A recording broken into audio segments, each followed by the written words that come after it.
What's up, YouTube? This is Josh, or FJ55 Iron Pig. Thank you so much for clicking on my video. Today we're going to talk about my other handgun. It's the Ruger P944D Cal semi-automatic fun gun. That's what you see before you right now. Holding up with my Streamlight's, what is it called? Stylus Pro. And also got, for just your viewing pleasure, is the Cold Steel Scimitar Spike. Scimitar because it's in the scimitar shape. See? Swooping lines. Did the cordage here on there, the handle for more grip on my own. Cute little video on that. One of my first videos. Right here, I have not done anything really to this except for putting hoe grips on here. That's it. Not another thing to it. I'm of the family that, or the mindset that, don't add and delete a bunch of crap onto your firearm. The more you change it from the way the factory had it, the more your chances of it having a failure are. The less you do, the better off you may be. That's my own personal viewpoint on it. It works fine without a bunch of crap on there. So, let's take a look at it. Like I said, hoe grips. I have 4 factory mags. Each one is 10 rounds. That 10th round can be a pain in the butt to put in. It's a great gun. Let's take this stuff off of here. Stylus Pro. Go get yourself one of these. They're not too expensive. They're really good. So, what we got going here. Like I said, it's 40 cal. A lot of people say 40 cal is just too big of a compromise between 9 and 45. No, it's the middle ground. Every caliber is a compromise in one way or another.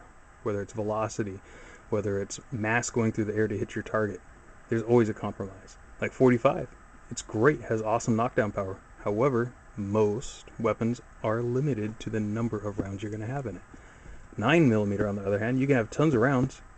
Some of those like 21, 22 round handguns with 9mm. However, it's going to take more rounds to put whatever you need to put down. I went kind of middle of the road with this one. I do love 45. I do love 9. They work perfectly for me. Got a stainless steel top or slide, and we have aluminum frame. It is heavy. It is heavy, and that helps mitigate the recoil when firing this weapon. I do keep my firearms in ready condition. They're ready to go. In fact, in this one, we got a round in the chamber. Why do I always do that? Because I keep all my firearms for self-protection, whether it's in the house, the car, out going around, whatever. I don't believe in having a firearm without a round ready to go in it if you're going to use it for self-defense. If you're just a collector or whatever, hey, cool.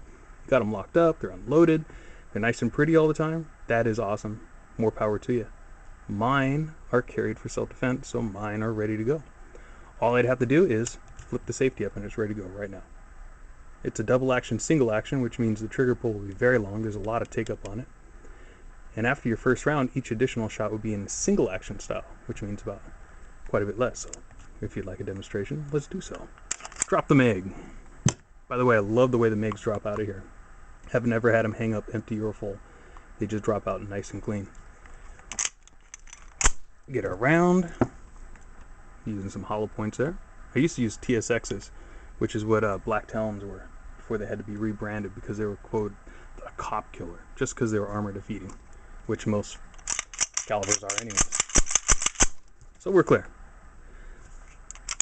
Lock the slide back. I don't remember the name of this, sorry. Drawing a blank. Can't remember what it's called at all. This is for breakdown. Release the slide.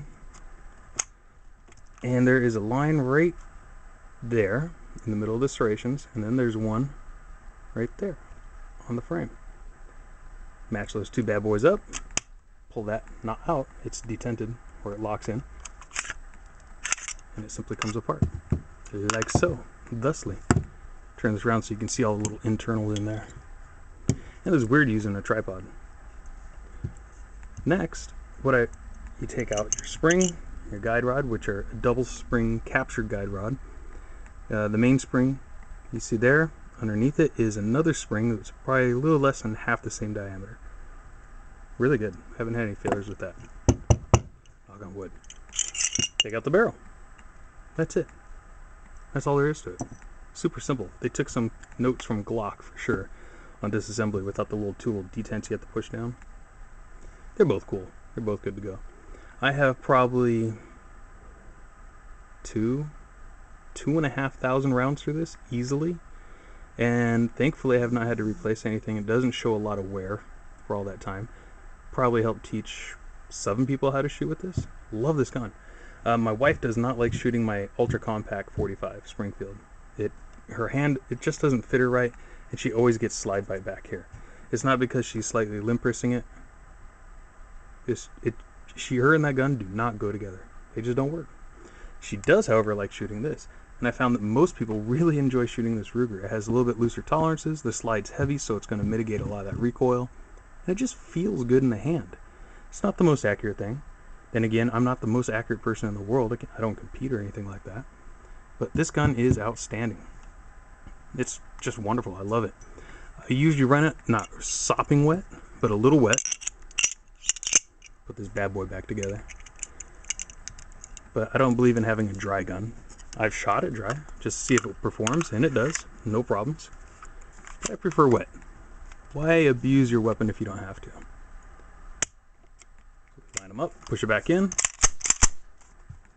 put the magazine in, and release it for you safety hounds out there. Do a whole bunch of those. Alright, safety off. It's ready to go. So you got double action. Here's a lot of take up. Here's a lot of the play. Get to where it's stiff. We start going. We're still going. We're still going. This is double action, by the way. Still going. There. It is ridiculously long, which is kind of good for a carry gun. So after your first shot, here we'll shoot it. The reset is fairly quick, but look at all that play before it resets right there. Single action. There you go. Quick little tour of it. It's super heavy. I mean, it's ridiculous. It's probably pushing close to 10 pounds is my guess, is what it feels like. I've never put it on a scale, so I don't know. I don't know what the pull weight is on it, but it is freaking stiff as a mug. It will wear you out after a while if you go to the range and do a lot of shooting. Well, that's kind of my quickie review on this. I really do enjoy it. If you're looking for a first gun, get a Glock. If you're a little concerned about carrying a weapon that does not have a manual safety on it, get yourself a Ruger P series. Whether it's a P95, P94, 9mm, 40, 45, just go get one. I think you'd be really happy. It's really nice. Well, thank you very much for watching, guys. As always, you guys have a really good day, and thank you for watching. Goodbye.